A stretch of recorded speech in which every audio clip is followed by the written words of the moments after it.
Fundisho letu la leo ni fundisho zuri sana.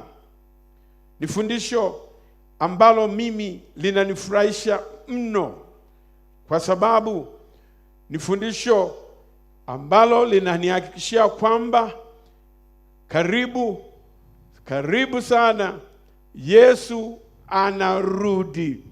Sasa tumelipatia somo lisemalo livu ya Ibilisi.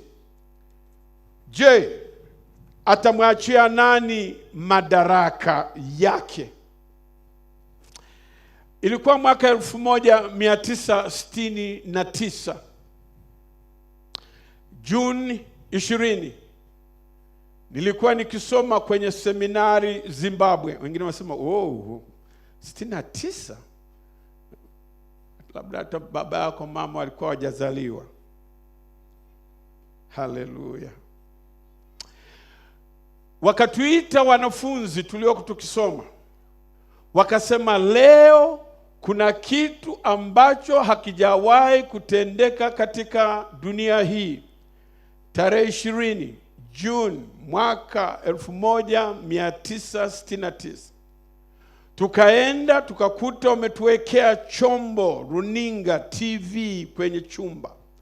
Wakasema leo tutashuhudia mtu akitembea mwezini. Miaka hiyo ya 60 kutembea mwezini kilikuwa ni kitu cha ajabu. Basi tukakaa, wakasema mtaona kabisa mbashara mtu anatembea mwezini.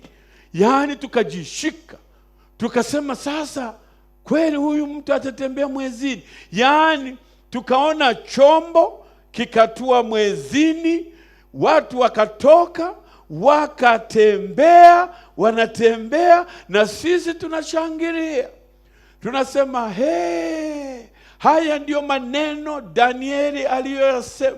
Siku za mwisho watu wataenda huko na huko na maarifa yataongezeka. Sijasahau mtu mmoja akasema, kama tu ingalitokea uwezekano sasa, kuanzia sasa turushwe twende tuishi mwezini, mahala ambapo hakuna kifo, hakuna matatizo haya tunayopitia, magonjwa, matetemeko, mvua za ajabu zinatusumbua.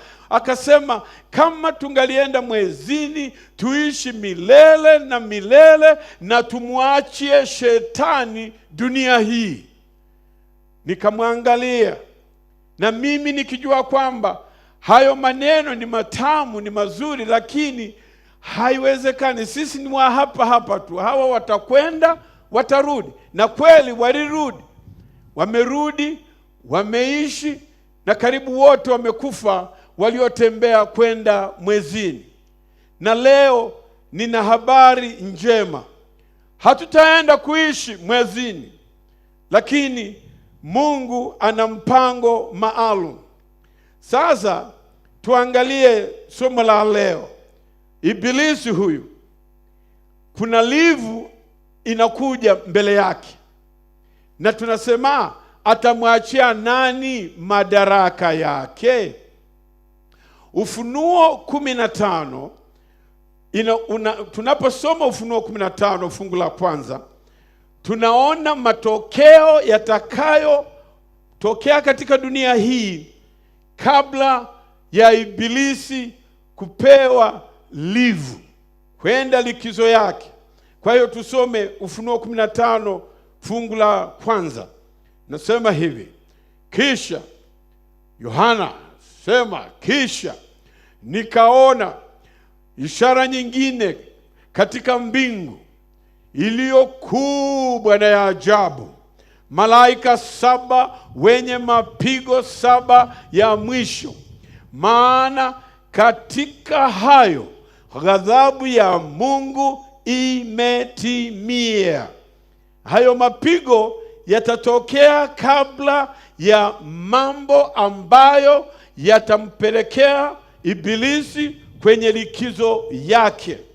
Yaani tunapokaribia kipindi hicho, mwisho wa dunia, utakuta mambo yatatokea ambayo yatatisha hata mioyo yetu.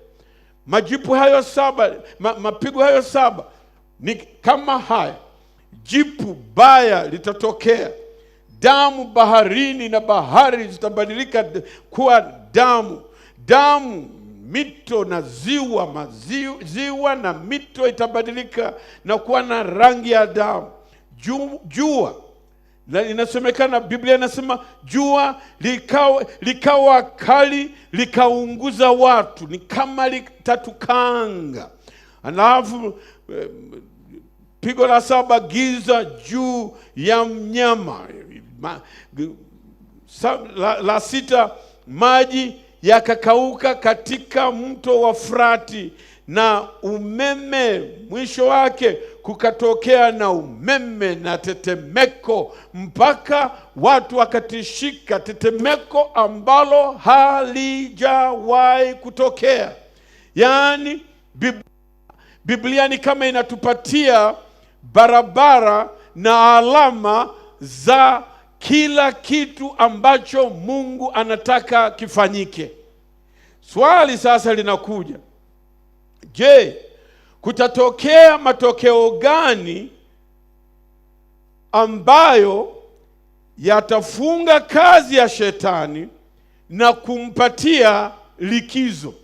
Kwa hiyo tutaona sasa yeye huyu Ibilisi ni mambo gani ambayo yatatokea na kumpatia likizo. Kama sisi sote huwa ukitaka kwenda likizo kunatokea mambo fulani fulani, na mimi nashukuru sana kwamba shetani atapata likizo. Unajua, ametufanya sisi wanadamu kuwa kama wakimbizi katika kituo, kambi ya wakimbizi waliojaa dhambi. Yaani dunia hii imetushika, hatuna hata pa kwenda.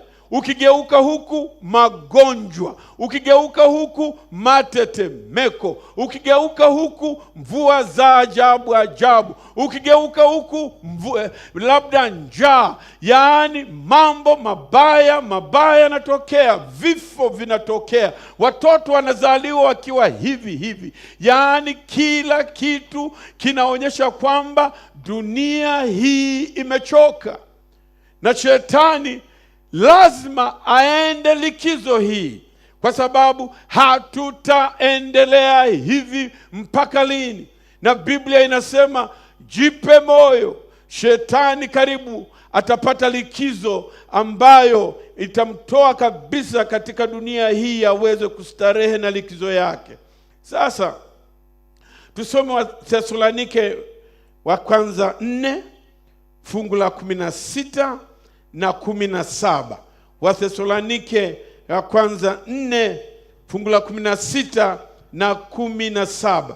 Tuone haya matukio ni matukio gani yatakayotokea. Haya, inasemaje? Kwa sababu Bwana mwenyewe atashuka kutoka mbinguni pamoja na mwaliko na sauti ya malaika mkuu. Kama nilivyowaambia, hili tukio halitatangazwa na TBC na ITV au CNN au BBC kwamba taarifa maalum Yesu leo atatokea. Yaani naposoma Biblia hii inanifurahisha, maana inasema kwa sababu Bwana mwenyewe. Hapo tu, kama Biblia ingaliandikwa na kubakia hapo tu inatosha. Kwa sababu Bwana mwenyewe atakuja. Yaani Bwana mwenyewe, Yesu mwenyewe atakuja. Yaani nikienda ofisini nataka kumuona mkubwa mmoja pale ofisini ama boss, halafu anatuma labda msaidizi wake kuja kunichukua kunipeleka ofisini. Ni tofauti nimeketi na subiri boss mwenyewe au waziri mwenyewe anakuja anasema, wewe ndiwe ndugu Mganda, utajisikiaje? Utajisikia vizuri. Na mimi naposoma fungu hili linasema, kwa sababu Bwana mwenyewe, Yesu anakuja kunichukua mimi mwenye dhambi huyu. Inanifanya nifurahi na kusema, Bwana Yesu, mimi niko tayari na kusubiri. Anasema kwa sababu hii, na atatoka mbinguni pamoja na mwaliko, anakuja na mshindo na sauti, kila mtu atamsikia, na anasema, na parapanda ya Mungu, nao waliokufa katika Kristo watafufuliwa kwanza. Waliokufa katika Kristo, na kisha sisi tulio hai, tuliosalia, tutanyakuliwa pamoja nao katika mawingu ili tumlaki Bwana hewani.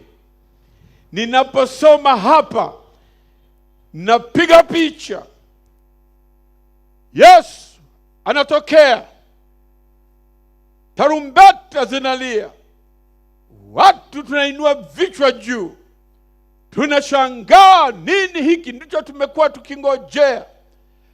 Na wafu, yaani wafu ndio, hata tunapomuona wafu wameisha fukuliwa tayari, wameisha fufuliwa, na Biblia inasema wao ndio tutakutana wote, wanafufuka, na sisi tulio hai wote kwa pamoja, Biblia inasema tutanyakuliwa. Na huwa anasema ni kama unavyomkamata inzi ama unamkamata mbu, tutanyakuliwa pamoja. Hapo utakutana na baba yako aliyekufa, na mama yako aliyekufa, na kaka yako aliyekufa, na mke wako aliyekufa, dada yako, shemeji yako, wifi yako, wote mtakutana na kusema, huyu ndiye Mungu wetu ambaye tumekuwa tunamngojea. Mimi hii inanipa furaha katika moyo wangu, nikijua kwamba kumbe ni kuwa mwaminifu, tembea na Yesu. Kuna siku itakuja, wote tutakutana na waliotutangulia. Sisi ambao tunatembea na Yesu tutakuwa na furaha, tutasema hii ndiyo siku tumeingojea. Sikiliza ndugu zangu wa Dodoma, na wewe unayenisikiliza katika kila kituo hapa nchini na nje, Burundi, Rwanda, Kenya na sehemu mbalimbali za ulimwengu. Yesu aliishi hapa, Yesu alikaa hapa, Yesu atarudi tena. Fungu linasema atarudi tena. Haji kama mtoto mdogo, haji kama mtoto aliyezaliwa na bikira, haji kama mtoto aliyezaliwa Bethlehem, haji kama Yesu aliyesulubishwa msalabani. Anakuja kama kiongozi, mwokozi wa dunia hii, na yeye atatuchukua kwenda mbinguni. Mimi hii inanichemsha moto kabisa. Hilo ndio tukio la kwanza litakalotokea.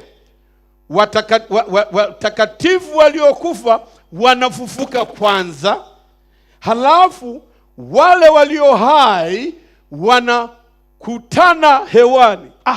Yaani mimi nataka kubakia hapo tu, kukutana hewani. Jipige picha hewani. Wale ambao hawajaruka na ndege, siku hiyo itakuwa ndege ya bure. Ya bure. Kama ni ya bure, kwa nini unataka kucheza na dhambi na kuna ndege ya bure inakuja? Wote tutapaa. Wote tutakuwa tunasema haleluya, Yesu asante, na tutakwenda.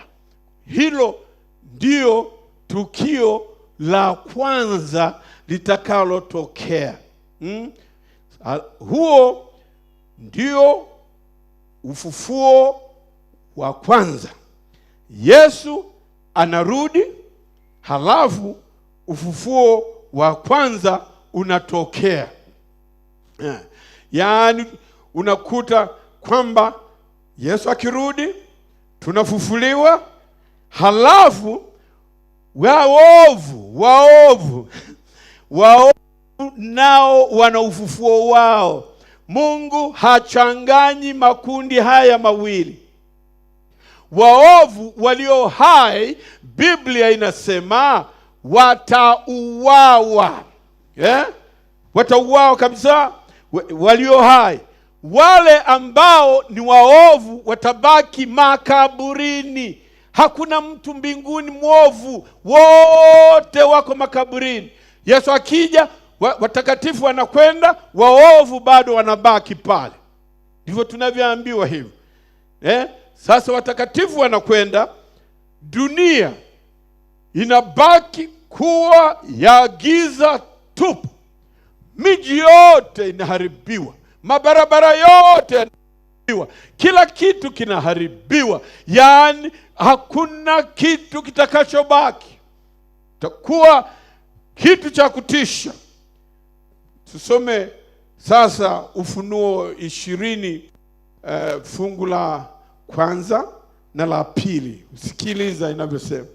Kisha nikaona malaika akishuka kutoka mbinguni, mwenye ufunguo wa kuzimu na mnyororo mkubwa mkononi mwake. Akamshika yule shetani ambaye ametutesa miaka yote hii, yule nyoka wa zamani ambaye ni Ibilisi na Shetani, akamfunga miaka 1000. Haleluya!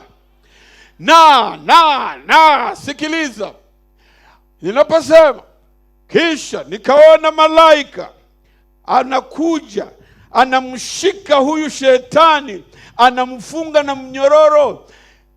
Sio kwamba atafungwa na mnyororo kama mnyororo unaofahamu.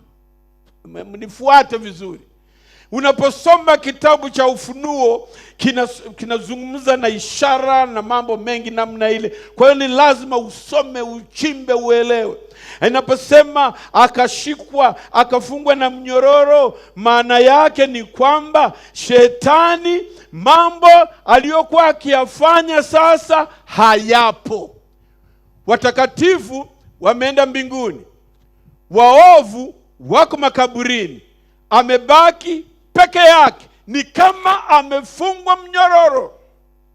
Saa zingine utasikia mtu anasema, unamuuliza, mbona hujaanza biashara? Unasikia anasema, mikono yangu imefungwa bwana. Na tafsiri kutoka kwa Kiingereza, my hands are tied up.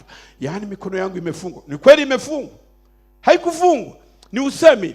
Kwa hiyo shetani, kwa sababu hawatakuwepo watu anaoweza kuatia majaribuni. Shetani hakuna watu anaweza kuangamiza.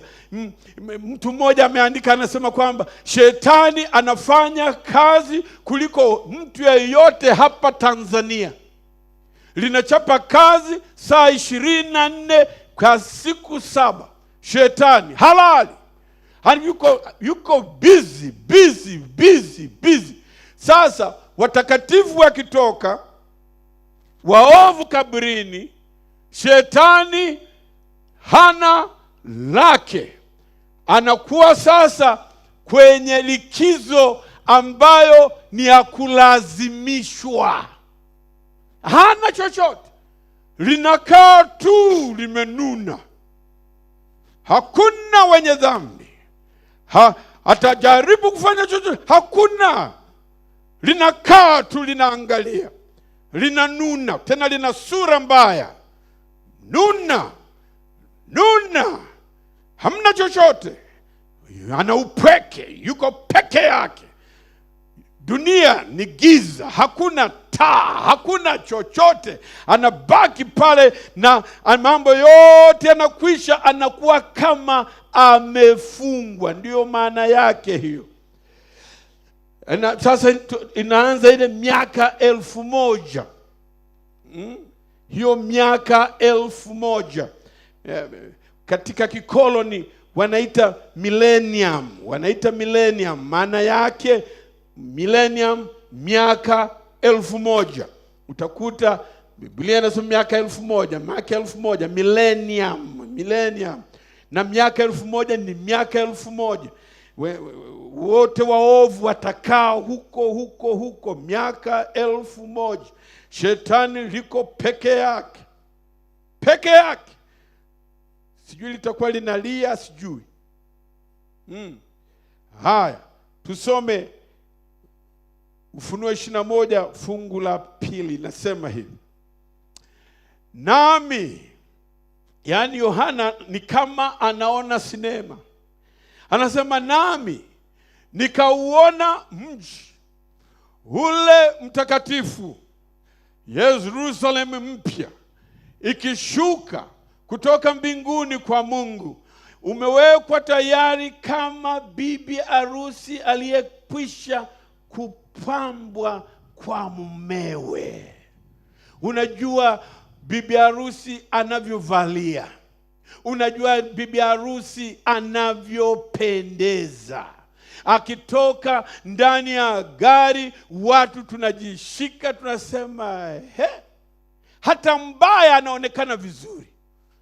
Siku ya harusi anapambwa, wote wanakuwa wazuri, hakuna cha kusema huyu ni mbaya au nini. Wote wanapambwa. Na Biblia inasema Yerusalemu itakuja kutoka mbinguni kama bibi harusi anavyopambwa. Yaani hii Yerusalemu ninaisubiri kwa hamu niione. Mungu anaisifu namna hii. Siku moja nilienda kulaki mgeni wangu mmoja kutoka huku nyumbani kule Washington. Ninamtoa airport, tunaendesha. Anaona majengo mazuri, makubwa, marefu. Namwambia, mbona umenyamaza? Akasema, kumbe ndio Marekani. Nikamwambia, bwana usiwe mshamba bwana. Asema, basi naendesha, yuko kimya. Namwambia, kwa nini? Asema, bwana hii ni ajabu. Alafu akanambia hivi, Pastor Mganda, mbingu ni lazima iwe nzuri kuliko Marekani. Nikamwambia, haleluya, itakuwa. Kwa sababu Mungu mwenyewe ni mjenzi. Unajua, ukisoma Biblia ndio unaelewa Mungu yeye ana ubunifu sana, kwa sababu alipoumba Adam na Hawa aliwaweka ndani ya bustani. Unaposoma Biblia yote, Mwanzo, unakuja Isaya, unakuja Mathayo, unakuja Wakorinto, unakuja Petro, Ufunuo, aliwaumba akawaweka bustani. Wanakuja sasa wanaishi mjini. Mungu huyu atatuletea mji ambao jicho halijaona, masikio hajasikia, yaani hata kuota hatujauota. Kwa hiyo ni kuwa tumwaminifu, tutaona majengo mazuri. Tena ya hapa duniani sasa yanapishana, mara jingine refu, jingine fupi, jingine pana, jingine jebamba. Mbinguni kila kitu kitapendeza, kwa sababu Mungu ni Mungu ambaye anapenda utaratibu. Mji wa Yerusalemu utatokea. Alafu tukisoma Ufunuo 20 fungu la 5. Sikiliza anasema, hao wafu waliosalia. Hao wafu wapi? Waovu. Hao, Biblia inasema hao wafu waliosalia hawakuwa hai hata itimie ile miaka 1000. Hawakuwa hai, wako pale. Ndivyo tunaambiwa. Yerusalemu mji mtakatifu. Sasa hawa wanafufuliwa, wangali bado pale pale. Halafu Ufunuo 20 fungu la 7 inasema hivi, na hiyo miaka 1000 itakapokwisha, shetani atafunguliwa atoke kifungoni mwake. 20 fungu la 7 inasema, na hiyo miaka 1000 itakapokwisha, shetani atafunguliwa atoke kifungoni mwake, na atakapotoka kifungoni mwake atakuwa na hasira kubwa sana. Ngoja usikie Biblia inasemaje, msije mkaseme mganda anaweka maneno. Mimi hapa nasema hivi, kama liko ndani ya Biblia nitaliamini. Kama halikubaliani na Biblia, hilo sio langu. Biblia yangu inasema, naye atatoka kuwadanganya mataifa. Yaani shetani haachi ukorofi wake. Amefungwa miaka 1000. Mwisho wa miaka 1000, sasa anaona kuna watu, na hawa ni watakatifu, Yerusalemu. Sasa Biblia inasemaje? Naye atatoka kuwadanganya mataifa walio katika pembe 4 za nchi, Gogu na Magogu, kuwakusanya kwa vita, yeye na malaika zake, ambao hesabu yao ni kama mchanga wa bahari. Yeye na malaika zake wataenda waanze kupigana na Mungu, wapigane na Yesu, wapigane na Yerusalemu. Yaani wanataka wapindue serikali ya Mungu, lakini Mungu hataruhusu dhambi tena. Haitatokea tena. Mungu hataruhusu dhambi tena. Shetani atakasirika, atajaribu kupigana, lakini hataweza kufanya lolote. Biblia yangu inasema yeye atatokea, atataka kuwadanganya mataifa walio katika pembe 4 za nchi. Atajaribu, lakini Mungu atasema, stop, Ibilisi, huna lako hapa, yako yamekwisha. Sikiliza fungu la 9 inavyoendelea. Anasema, huyu Ibilisi wakapanda juu ya upana wa nchi, wakaizingira kambi ya watakatifu na mji huo uliopendwa. Yaani Ibilisi hakati tamaa,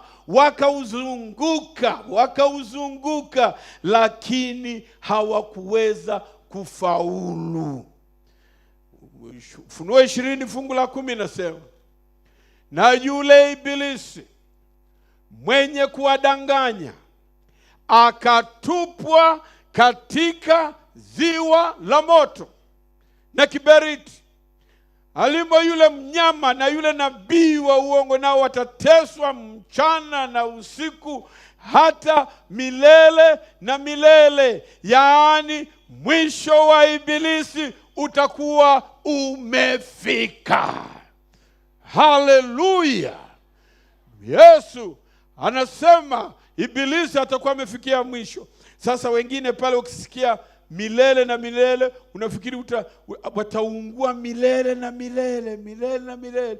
Unajua tulikuwa tukiambiwa zamani, usipokubali Yesu Kristo utakapotupwa motoni, kidole haka katachukua miaka, kanaungua pole pole. Mungu sio katili. Mungu hata kuweka motoni eti awe pale mbinguni anakuangalia unaungua, anasema unasikia sasa umekoma. Ukitafasiri hivi fungu kama lilivyo, ni kwamba Mungu yuko mbinguni anasema shetani, koma, ulinichezea wewe, ulitesa wa Kristo, sasa koma. Shetani anasema naungua. Asema maana ya milele, ukisoma katika lugha ya asili ya kuandika Biblia, maana ya milele ataungua, na atakapokwisha ni milele.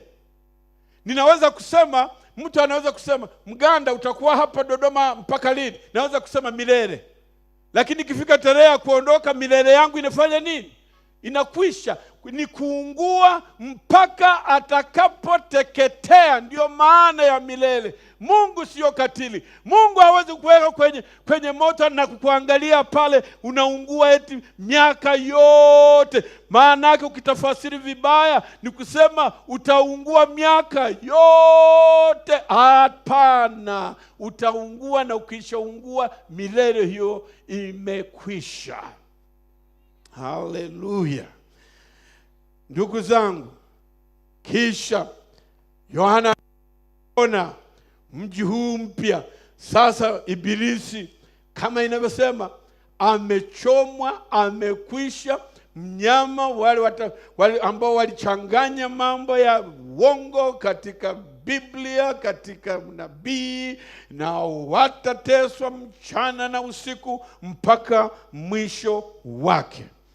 Sikiliza Ufunuo 20 fungu la 15. Fungu la 15 inasema hivi: na iwapo mtu yeyote hakuonekana ameandikwa katika kitabu cha uzima, alitupwa katika lile ziwa la moto. Ndugu zangu, jioni ya leo umesikia habari njema. Hii ni habari njema. Shetani amewekwa kwenye likizo ya nguvu. Watakatifu wameenda mbinguni. Watakatifu waliokufa wote wamekwenda mbinguni. Waovu hai wanakufa, waliokufa wako huko, alafu wanafufuliwa. Mwisho wake, wakati huo tukiwa mbinguni miaka 1000, tunapitia majina yao, kwa sababu tutakuwa tunajiuliza, fulani na fulani mbona hayupo? Mbona mume wangu hayupo? Mke wangu je? Dada je? Shemeji mbona hayupo? Mbona mchungaji wangu hayupo? Mbona waziri wangu hayupo? Mungu anasema, haya, angalia, sisi ndio tutakuwa tunahukumu sasa. Watakatifu na malaika wanahukumu. Anasema, alafu unabaki kusema tu, hukumu zako ni za haki na milele. Unanyamaza. Maana yake miaka hiyo 1000 itathibitisha Mungu wa upendo, Mungu wa haki, na tabia ya Mungu itadhihirika. Ni Mungu ambaye hana wadui na mtu, anapenda watu, na alifanya kila kitu kwa haki yake. Kwa nini unahangaika na dhambi? Yesu jioni ya leo anasema, toa moyo wako. Toa moyo wako ili Yesu atakapokuja uishi milele na milele. Sasa naangalia kamera hapa. Ninyi ambao mnasikiliza vituoni jioni hii, kama unasikia unakerwa na Roho Mtakatifu kwamba na wewe unataka kuwa katika ule ufalme wa mbinguni, simama pale ulipo. Na waulize watu wa Dodoma, kama unakerwa, simama pale ulipo. Unasema, Mungu, nimechoka kimbia na dhambi. Nimechoka, ninataka kukutana na ndugu zangu, baba zangu, mama, rafiki, wamekimbia, wamekufa, lakini leo umetuambia kuna siku tutakutana hewani na unakuja kutuchukua. Huko kituoni, simama. Kuna wote hapa, inua mkono juu na kusimama. Na kama unataka ombi la pekee, njoo hapa saa hii. Na kuita, njoo, wala usione nyuma. Na timu yangu, tafadhali njooni mbele hapa, msikae vitini. Njooni mara moja, timu, njoo mara moja. Unakaribisha watu, unawatia nguvu. Unajua wengine ni waoga, hawajawahi kusimama hapa mbele, kwa hiyo inachukua muda. Karibuni, njooni hapa. Timu tawanyika, wengine kwenda kule, unaleta watu, unawatia nguvu. Karibuni. Nasema mimi sasa nataka kutembea na Yesu Kristo. Nimechoka na dunia hii. Na Yesu anasema ninakuja kukuchukua. Mimi hii inanifurahisha. Baba yangu alikufa miaka 45 iliyopita. Ninatamani kumuona. Mama kafa tu mwaka juzi. Natamani kumuona. Nimepoteza kaka zangu, nimepoteza wajomba, nimepoteza wote hawa. Na nasema Yesu, wewe kaa na mimi, tembea na mimi, ili siku ukija tutanyakuliwa wote hewani. Kwa sababu usipotoa moyo wako, Yesu akija, tumefundishwa kwamba utabaki wapi? Hapo chini. Mimi sitaki kubaki chini. Nataka nipae na ndege ya bure. Hii sio bombadia. Hii ni Mungu mwenyewe anairusha. Wewe unacheza wewe. Watu wengine utasema kumbe ndio hili. Mungu na akubariki vituoni. Nasema tena, kama uko Burundi, uko Rwanda, Kenya, uko popote pale, hapa nchini, vituo vyote 5,000, simama, toa moyo wako kwa Yesu Kristo. Leo anakuita. Na kama unataka kuongea na sisi, utabaki hapa, wachungaji watachukua jina lako, watakuombea. Wako hapa, timu yangu iko hapa itakusaidia. Tuombe. Mungu, umeona watu wako hawa wamekuja mbele wakisema wanataka siku ukirudi nao wanyakuliwe pamoja na ndugu zao ambao wamewatangulia. Wengine wana matatizo mbalimbali. Shetani amewapatia makovu katika maisha yao. Leo anasema nataka ushindi. Yesu, nipe ushindi, nipe uzoefu wa nguvu ya Mungu. Wanalilia hiyo nguvu. Na waombea hapa Dodoma, kwenye hili jiji kuu la Tanzania. Shika watoto wako, waguse mioyo yao. Na wale walioko kwenye vituo, ninapoomba sasa hivi, nao waguse na kuwatia nguvu, ili waweze kukata shauri la kutembea na wewe siku hadi siku. Asante kwa fundisho hili. Ibilisi yake atakuwa yamekwisha baada ya miaka 1000. Mungu na wabariki. Mkienda nyumbani, laleni salama. Mungu awapatie ndoto za kuwasumbua mpaka muokoke. Usilale mpaka umuone Yesu Kristo uokoke. Na kesho urudi kusikiliza somo la pekee. Je, ukikutana na jini utafanyaje? Mungu anakupenda. Mungu anawapenda. Naomba haya katika jina lake Yesu Kristo. Amina.